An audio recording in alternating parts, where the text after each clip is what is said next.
উদ্যোক্তাদের জন্য দেশে অপার সম্ভাবনা বিনিয়োগ সম্মেলনে ডক্টর ইউনূস, ইলন মাস্কের স্টারলিংকের পরীক্ষামূলক যাত্রা।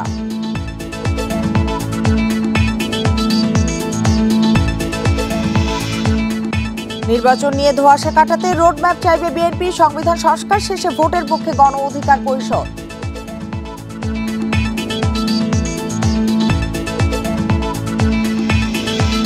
রংপুরে আবু সাইদ হত্যায় ২৬ জনের বিরুদ্ধে মিলেছে প্রাথমিক প্রমাণ, ২ মাসের মধ্যে তদন্ত শেষের নির্দেশ।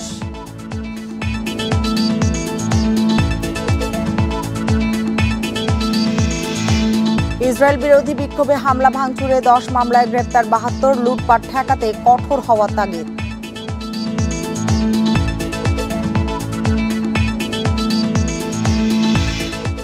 ভূমিকম্পের ঝুঁকিতে চট্টগ্রামের ২.৫ লাখ ভবন, বড় কম্পন আঘাত হানলে বন্দর নিয়েও শঙ্কা।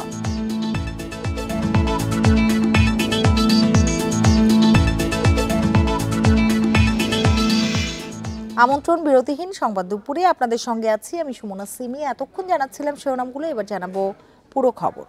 বান্ডেল থাকলে প্রতি সেনমানিতে টাকা বাঁচবে। বিকাশ সেনমানি বান্ডেল কিনে জিতুন প্রতি লেনদেনে। বাংলাদেশে উদ্যোক্তা হওয়ার সম্ভাবনা অপার। উদ্বোধনী ধারণা দিয়ে যে কোনো বড় অর্জনই সম্ভব বলে জানিয়েছেন প্রধান উপদেষ্টা অধ্যাপক ইউনূস। সকালে বিনিয়োগ সম্মেলন উদ্বোধন করে 4 প্রতিষ্ঠানকে দেন সম্মাননা। কোরিয়ান ব্যবসায়ী কিহাক সাং পেয়েছেন সম্মানসূচক নাগরিকত্ব। এর আগে দেশে যাত্রা শুরু হয় স্টারলিংকের। রাজধানীর হোটেল ইন্টারকন্টিনেন্টালে চীন, যুক্তরাষ্ট্র সহ অর্ধশত দেশের বড় বিনিয়োগকারীদের নিয়ে বাংলাদেশ বিনিয়োগ সম্মেলন। বুধবার দুপুরে এর আনুষ্ঠানিক উদ্বোধন করেন অন্তর্বর্তী সরকার প্রধান অধ্যাপক মোহাম্মদ ইউনূস। এ সময় বিনিয়োগের ক্ষেত্রে বিশেষ অবদানের জন্য 4 বিভাগে 4 প্রতিষ্ঠানকে দেন সম্মাননা। সম্মানসূচক নাগরিকত্ব দেন ইয়াং ওয়ান কর্পোরেশনের চেয়ারম্যান কিহাক সাংকে।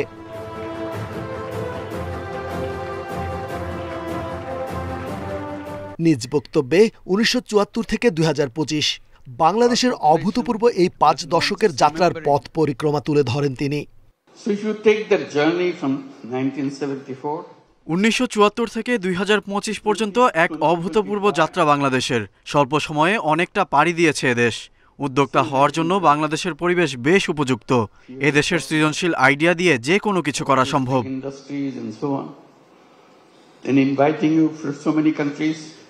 তরুণদের সামর্থ্যের কথা সামনে এনে বলেন, তাদের সম্মিলিত প্রচেষ্টাই বিশ্বকে বদলে দেবে। সেক্ষেত্রে বাংলাদেশের সম্ভাবনাও অসীম।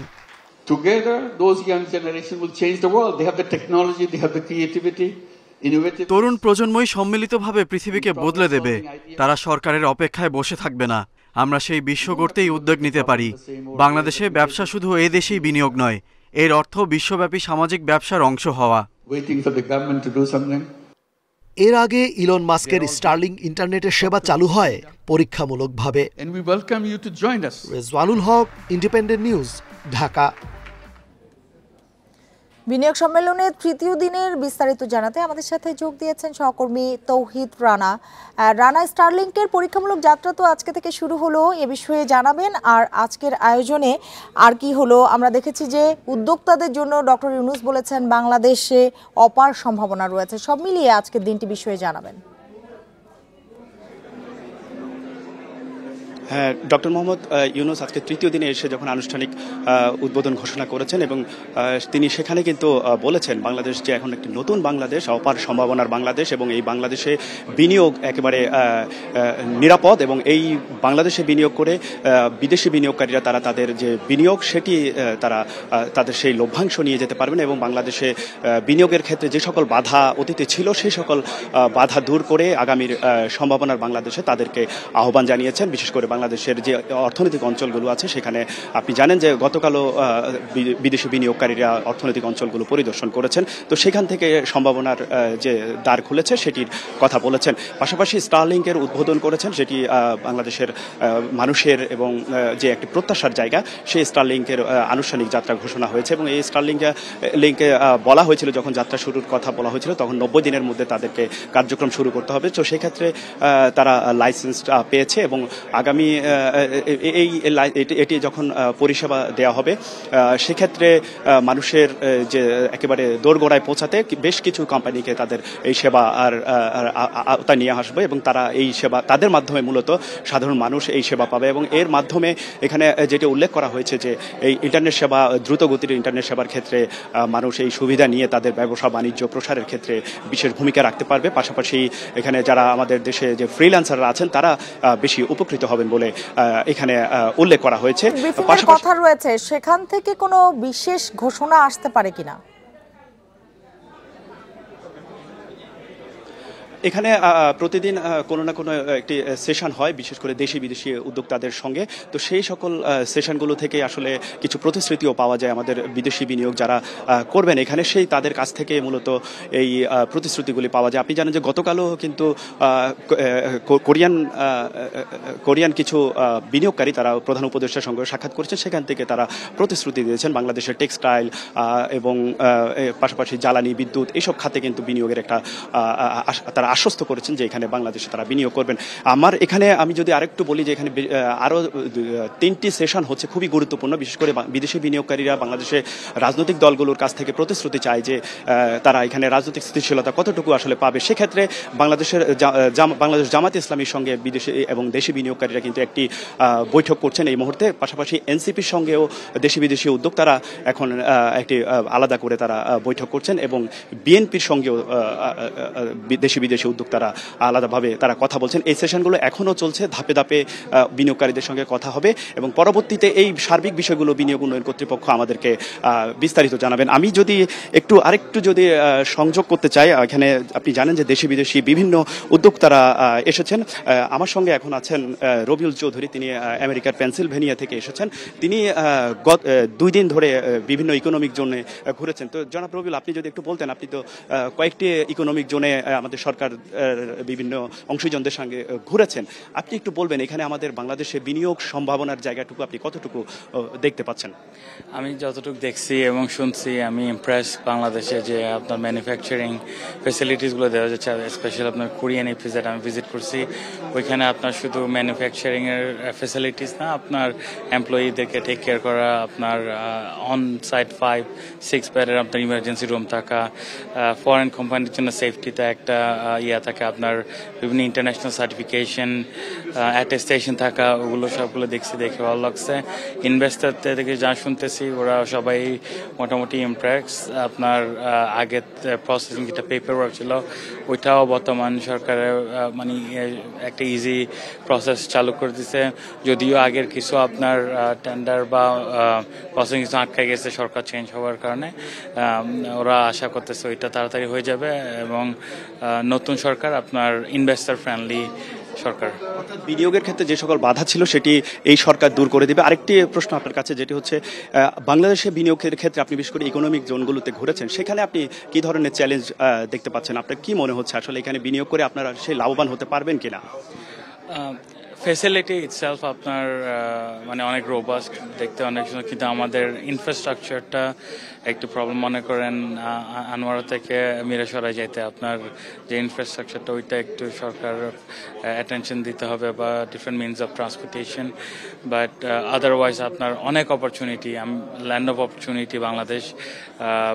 মিরাসরাইয়ের যেটা আছে আপনার 30,000 একর, আপনার অনেক কিছু বিল্ড করার সুযোগ সুবিধা আছে মানে কমফোর্টেবলি ফরেন ইনভেস্টরদের জন্য। ধন্যবাদ আপনাকে জনাব রবিউল। আপনি যেমনটা বলছিলেন, আপনি শুনছিলেন যে বাংলাদেশের যে সম্ভাবনার কথা, যে আবার পাশাপাশি চ্যালেঞ্জের কথা। তো সরকারের পক্ষ থেকে আসলে আশ্বস্ত করা হয়েছে যে বিদেশি বিনিয়োগের ক্ষেত্রে এখানে যে চ্যালেঞ্জগুলো আছে সেগুলো তারা সমাধান করবেন এবং বিদেশি বিনিয়োগের পথটা আসলে অনেকটা সুগম হবে এবং অতীতে যে সকল বিনিয়োগের ক্ষেত্রে যে বাধা সৃষ্টি হতো সেই বাধা দূর করে আগামীর বাংলাদেশ একটি আসলে সম্ভাবনার বাংলাদেশ, সেটি আরো কার্যকর করা হবে বিনিয়োগ সম্মেলনকে। রানা, আপনাকে অনেক ধন্যবাদ। তার সাথে জনাব রবিউলকেও আপনার মাধ্যমে ধন্যবাদ জানাতে চাই। নির্বাচন নিয়ে যে ধোঁয়াশা সৃষ্টি হয়েছে বিভিন্ন মহলে, তা পরিষ্কারের জন্য প্রধান উপদেষ্টার কাছে রোড ম্যাপ চাইবে বিএনপি। কথা জানান দলটির স্থায়ী কমিটির সদস্য সালাউদ্দিন আহমেদ। দুপুরে গুলশানে বিএনপি চেয়ারপারসনের রাজনৈতিক কার্যালয়ে তিনি আরও বলেন, বিএনপি মনে করে জুনের আগেই নির্বাচনের সব প্রস্তুতি সম্ভব। সংবিধানের রাষ্ট্র পরিচালনার মূলনীতিতে কিছু বিভ্রান্তি রয়েছে উল্লেখ করে সালাউদ্দিন বলেন, পঞ্চদশ সংশোধনীর পূর্বাবস্থা বহাল চায় বিএনপি, তবে ধর্মনিরপেক্ষতা বাতিল নিয়ে কোনো প্রস্তাবনা দেয়নি দলটি। এটা নিয়ে ভুল ব্যাখ্যা দেওয়া হয়েছে বলেও দাবি তার। অন্য এক প্রশ্নের উত্তরে তিনি বলেন, শেখ হাসিনাকে ফিরিয়ে দেওয়ার বিষয়ে ভারতের প্রধানমন্ত্রী নরেন্দ্র মোদীর সাথে প্রধান উপদেষ্টার যে আলোচনা হয়েছে তা জনগণের দাবি, এটাকে স্বাগত জানায় বিএনপি। রাষ্ট্র পরিচালনার মূলনীতির অংশটি পঞ্চম সংশোধনী অর্থাৎ পঞ্চদশ সংশোধনীর পূর্বের অবস্থাকে বহাল চাই, অর্থাৎ জাতীয়তাবাদ, গণতন্ত্র, সমাজতন্ত্র অর্থাৎ অর্থনৈতিক ও সামাজিক ন্যায় বিচার, মহান আল্লাহর উপরে আস্থা ও বিশ্বাস, এই বিষয়গুলো রাষ্ট্র পরিচালনার মূলনীতি হিসেবে গণ্য হবে, যেটা পঞ্চম সংশোধনীতে গৃহীত হয়েছিল বাকশালের বিলুপ্তির পরে। সংবিধান সংস্কার শেষে জাতীয় নির্বাচনের পক্ষে গণ অধিকার পরিষদ। এছাড়াও অন্তর্বর্তী সরকারকে জাতীয় সরকারের রূপ দেওয়ার দাবিও তাদের, তবে একমত নয় গণপরিষদ নির্বাচন প্রস্তাবের সঙ্গে। দুপুরে জাতীয় ঐক্যমত্য কমিশনে জমা দেওয়া লিখিত সংস্কার প্রস্তাবে এসব কথা জানিয়েছে গণ অধিকার পরিষদ। এর আগে প্রস্তাব জমা দেয় বিকল্পধারা বাংলাদেশ। সংস্কার কমিশনগুলোর প্রস্তাবনার সঙ্গে একমত হলেও পৌরসভা ও ইউনিয়ন পরিষদে প্রত্যক্ষ ভোট চেয়েছে তারা। পরে দলের মহাসচিব শাহ আহমেদ বাদল জানান, ঐক্যমত্য কমিশনের ১১৯টি প্রস্তাবের একটি বাদে সবকটির সঙ্গেই বিকল্পধারা একমত। তাদের আগে লিখিত প্রস্তাব দিয়েছে ২৭টি দল। সংস্কার কমিশনের ১৬৬টি সুপারিশ নিয়ে তাদের সঙ্গে চলছে ধারাবাহিক আলোচনা।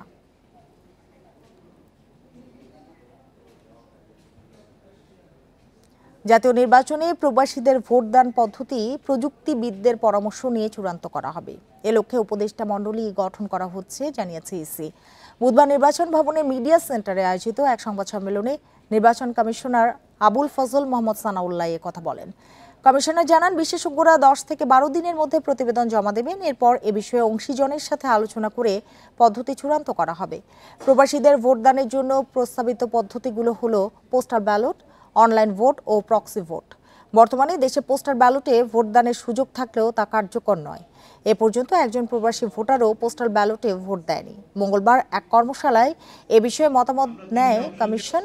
এতে প্রক্সি ভোটিং পদ্ধতিকে গুরুত্ব দিয়ে ঢাকা বিশ্ববিদ্যালয়, বুয়েট, MIST এবং সরকারি বেসরকারি উন্নয়ন সহযোগীরা তাদের মতামত দেয়।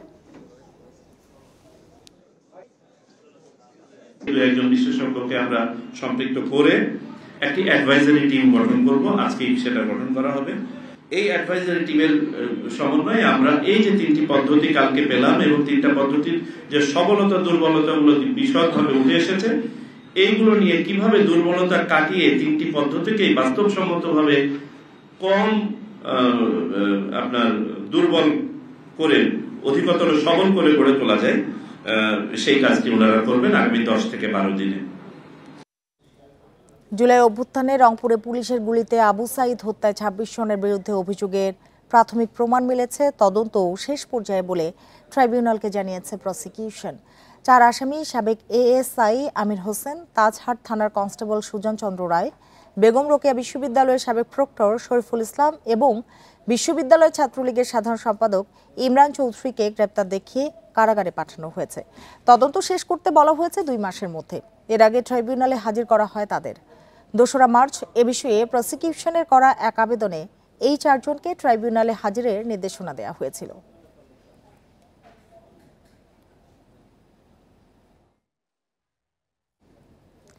ইসরায়েলি গণহত্যার প্রতিবাদে দেশের বিভিন্ন শহরে বিক্ষোভ মিছিল ও সমাবেশ চলাকালে হামলা, ভাঙচুর ও লুটপাটের ঘটনায় এ পর্যন্ত 72 জনকে গ্রেপ্তার করা হয়েছে জানিয়েছে পুলিশ সদর দপ্তর।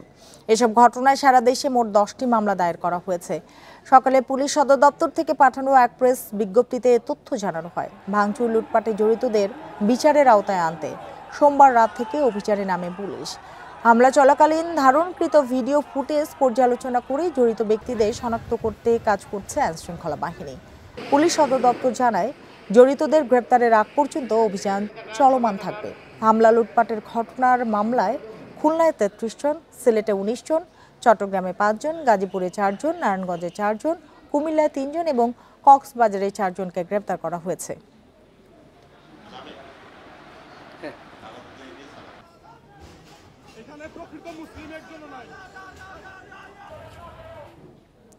গাজায় গণহত্যার প্রতিবাদে বিক্ষোভের মধ্যে দোকানে ভাঙচুর ও লুটপাটের ঘটনায় পুলিশ দ্রুত পদক্ষেপ নিলেও এই ধরনের ঘটনা রাষ্ট্রের জন্য সংকট বলে মনে করেন বিশ্লেষকেরা।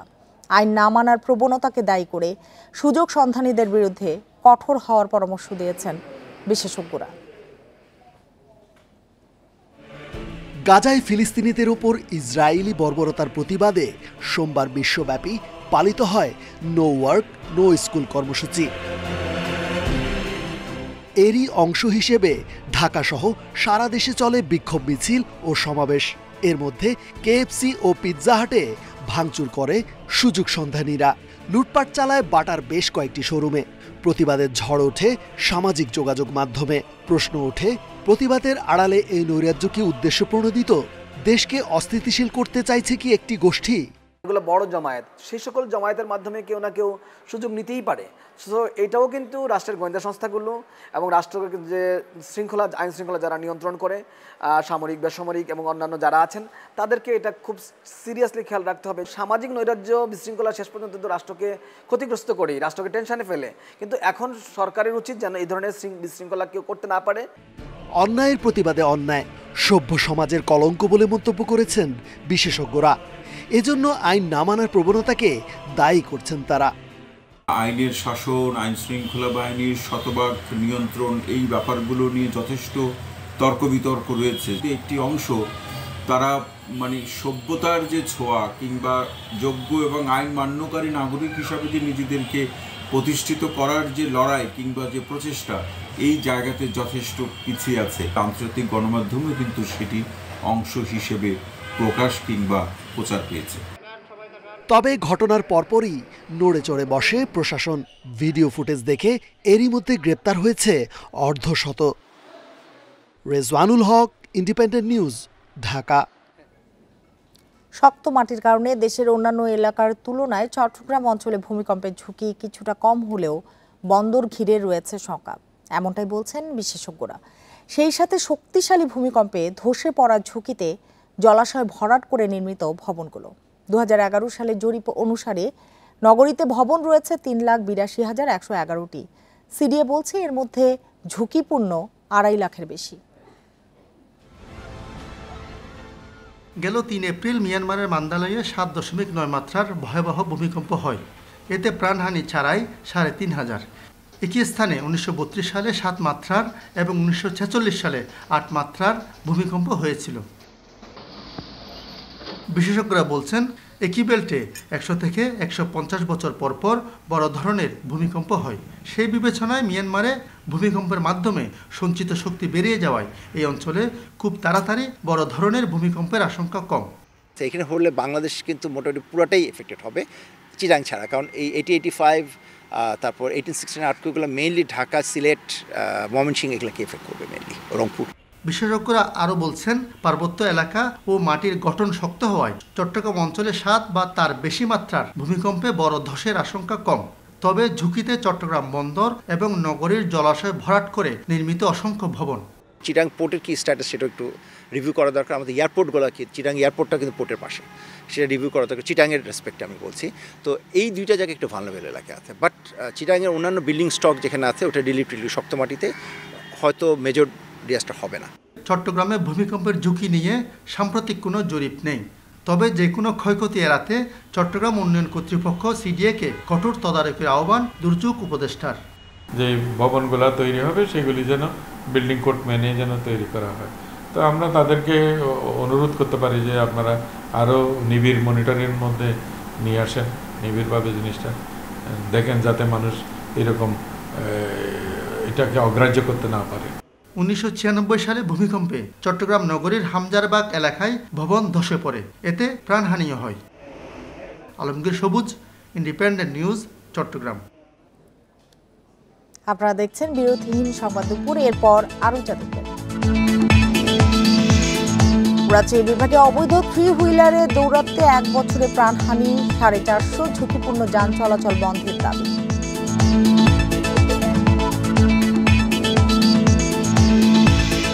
2 দশকে দেশে সিনেমা হলের সংখ্যা প্রায় 1,500 থেকে নেমেছে 100-র নিচে। উৎসব ঘিরে সুদিন ফেরার প্রত্যাশা।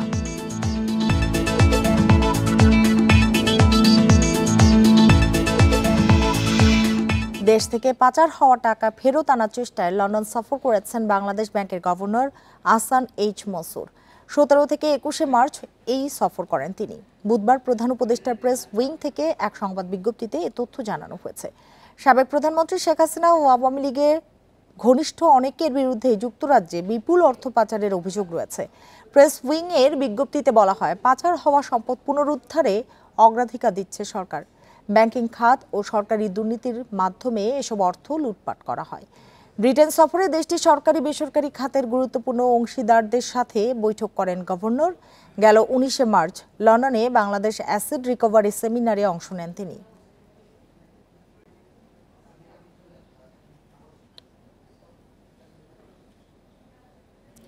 ব্রাহ্মণবাড়িয়ার বিজয়নগর সীমান্ত দিয়ে ভারতে অনুপ্রবেশের পর এক বাংলাদেশিকে পিটিয়ে হত্যার অভিযোগ উঠেছে।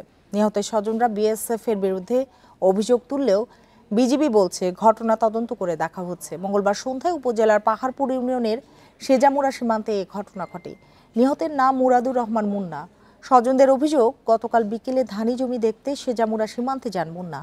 এ সময় তাকে ধরে নিয়ে যায় বিএসএফ এর সদস্যরা। পরে তাকে পিটিয়ে বাংলাদেশ সীমান্তে ফেলে রেখে যায়। গুরুতর আহত মুন্নাকে হাসপাতালে নিলে চিকিৎসক তাকে মৃত ঘোষণা করেন। তবে বিজিবি বলছে অবৈধভাবে সীমান্ত অতিক্রম করে ভারতে প্রবেশ করেছিল মুন্না। তবে তাকে বিএসএফ সদস্যরা মারধর করেছে কিনা তা জানা যায়নি। ঘটনার বিস্তারিত জানতে বিএসএফ এর সাথে যোগাযোগ করা হচ্ছে।